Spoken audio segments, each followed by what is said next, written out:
with Greg Anthony and Clark Kellogg and our sideline reporter, Doris Burke. The Houston Rockets coming to this one after a win against Toronto. And the way they attacked the basket in that game was unreal. I mean, after a while, the defenders seemed to just wave the white flag.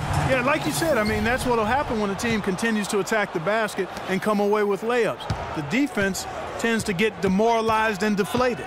Here's the starting group for Houston. Harden out there with Gordon. And it's Trevor Ariza. Then there's Ryan Anderson. And it's Capella in at the pivot spot, manning the middle. And the Rockets have lost out on some free agent wars the past few years. They have remained competitive, but you wonder what could have been if they landed or kept some of those big names. Stevenson can't hit. Here's Houston now. Harden outside. Howard down with both hands. Solid work on the back end of that play. Yeah, finished hard with two hands on the stuff. Yeah, nothing extravagant, guys, but again, no need on that one. And with the Rockets, it's no secret that they take a very analytical approach to team building. Greg, you and I have talked about that. And Clark, you know, you wonder if that hurts them in free agency. Well, you know, when your front office makes no qualms about viewing players as simply just assets, it can be a hard sell to a free agent. And Lance Stevenson really couldn't find minutes in Charlotte last season. Ended up sitting out a lot of games as a DNP CD. Not the start he wanted with the new team. No good on the free throw. And for Stevenson, to his credit, he took the benching in stride. He knew he just wasn't a good fit at times. Yeah, and his coach, Steve Clifford, was upfront about it, and I thought did a nice job handling that. Clifford said he wanted Stevenson as a Hornet, but just couldn't find a unit with which to make it work. For Indiana, they come into this one following a loss to the Nets in Brooklyn. And it's a tough game to lose. I mean, they actually put up a pretty solid effort, I thought. But when you're battling for a road win, even when you play hard, nothing's guaranteed. Well, Greg, I think you've got to try to convert the positives. Take them into the momentum of your next game and use them for momentum. And then take what you did well and double down the efforts here tonight. Now, here is Harden. Victor Oladipo unable to get his last shot to go. James Harden again. Whoa, he really got his defender on his heels on that one. What a fantastic play, guys.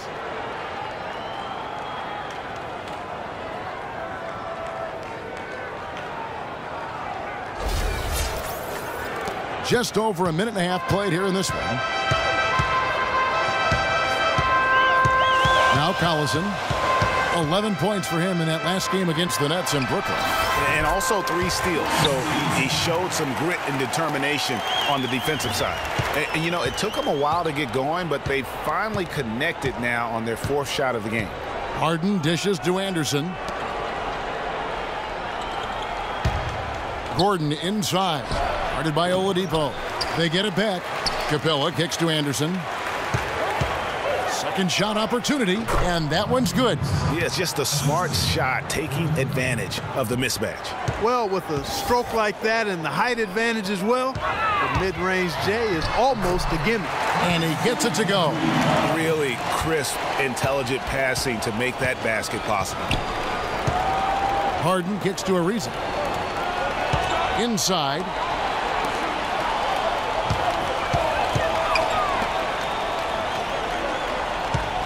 Harden against Collison with the shot.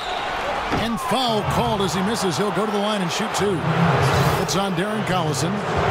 Last season for James Harden was easily his best yet. Finished second in the MVP race. Put up huge numbers with career highs in points per game, scoring.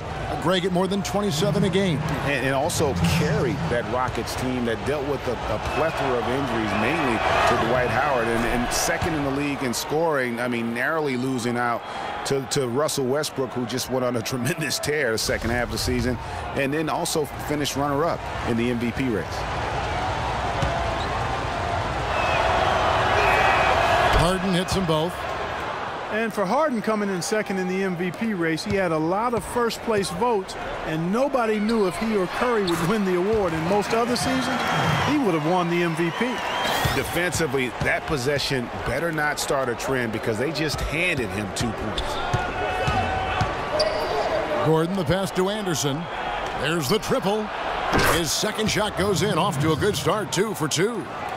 And for Harden last year, he could have easily have won the MVP, probably would have in other seasons. His big talking point for the award was how he carried the Rockets on his back. And he might have been the most valuable player to his team with the performances he had last year. Now Harden. Darren Collison missing from long range. Harden kicks to Gordon. Shoots. Great D that time from Collison. Well, I think the defense got lucky right there. I mean, he's going to make a lot more of those than he misses when he's got that much room. There's the pick.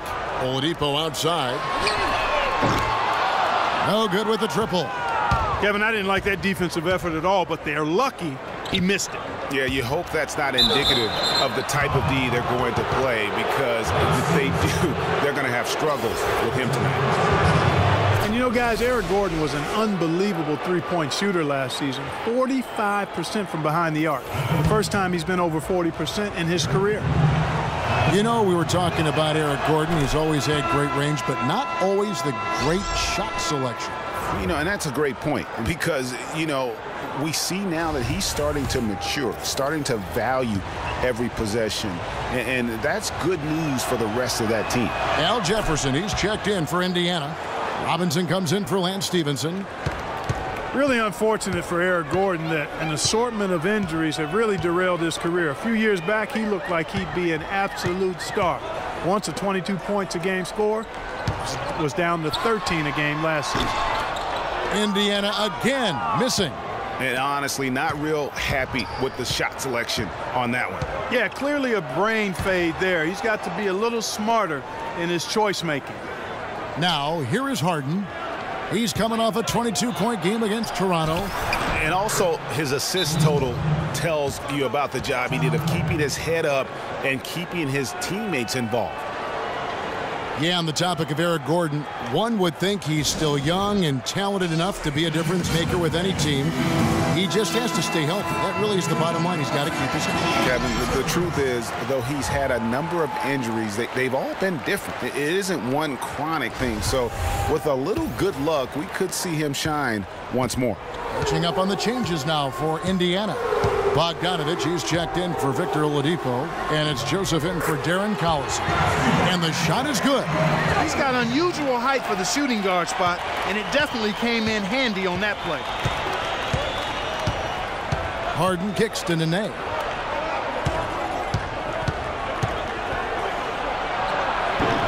Can't get it to go. And Indiana will go the other way with it. Rebounding is going to be the focal point for them in this one, fellas. I can feel it. No, it always is, and it has been so far, and they've gotten a nice edge on the glass. Now, here's Joseph. He's averaging a bit over 5 points a game. 6 on the shot clock. Top of the key. He squares up and sinks it. And look at how quick he was to bite on the pump fake. Left his feet way too soon. Doris Burke has some information for us. Doris? I was able to speak with Frank Vogel for a minute. We went over the matchups in tonight's game, and when we came to Nene, he told me, now there's a player. You just don't find big